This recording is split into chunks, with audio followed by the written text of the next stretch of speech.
Как мы заработаем на Lexus с помощью Лады. В этом проекте у нас на начале есть всего 1 миллион тенге. С помощью этой суммы на перепродаже нам нужно заработать 15 миллионов.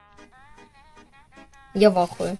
Давай. И приобрести вот этот Lexus. Это непростой 5-литровый 400-сильный Lexus AS. Цена на них начинается от 15 миллионов. Сегодня мы купили Ладу 2108 на свапе 16-клапанного мотора. В планах сделать из нее вот такую конфетку и продать с наценкой. Есть технические моменты, которые нужно сделать. Ну а за полным ходом этого проекта ты можешь следить у нас на странице. Подписывайся. Ну что, как вы думаете, получится ли у нас заработать или нет? Пишите свое мнение в комментариях. А если вы чем-то можете помочь, пишите в директ.